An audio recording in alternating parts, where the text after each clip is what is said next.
5 years ago, I couldn't completely comprehend on what just happened and what was still going to happen. I only knew one thing, and that was I was not just going to survive, but thrive in this new environment.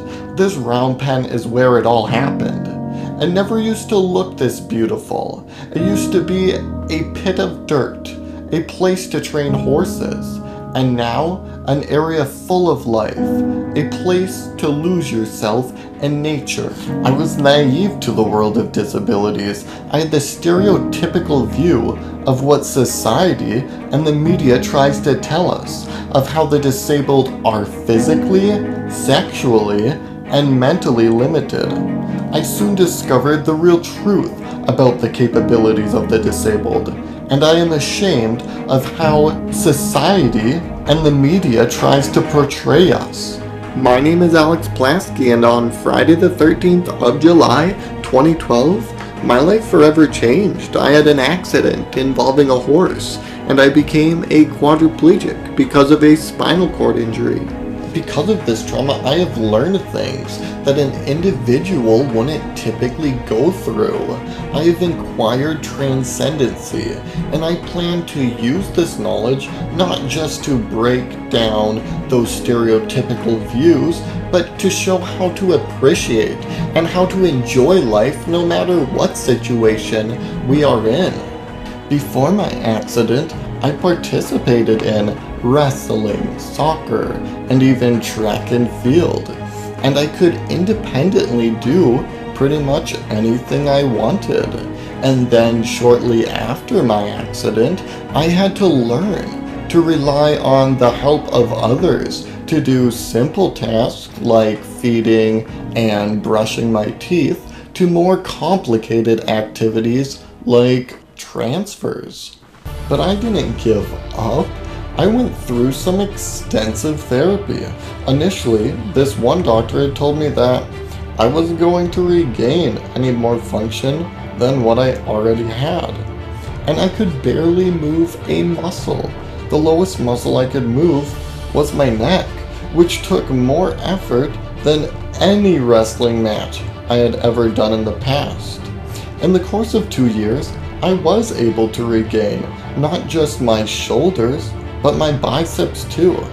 Now I can independently, for the most part, feed myself and brush my teeth too. And while I've plateaued on my physical capabilities, I have accepted what I physically can do and what I physically can't do.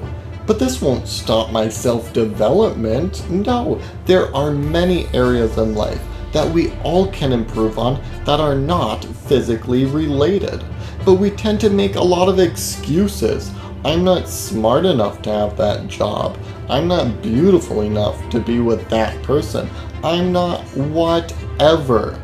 And these ideas get in our way of our goals and our dreams we want to accomplish in life.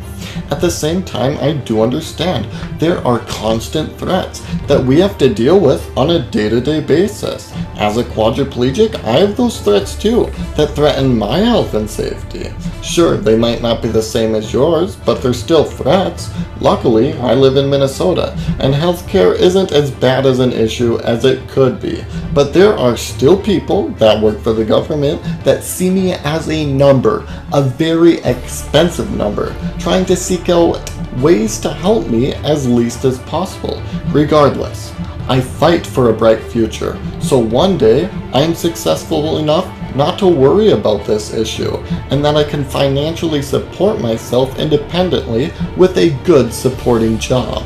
Now, to get a good supporting job, a game plan needs to be implemented. It is important to schedule the goals you want to accomplish in life. Every day, write down your goals, not just the one you're going to do that day or that week, but that next month, the next year. Get a good idea of what it is you want to accomplish, and start with baby steps. Rome wasn't built overnight. For instance, if you want to run a 5K race, you won't run that 5K race your first day. No, you want to start with a few blocks and work your way up to it. And don't let anyone tell you you can't.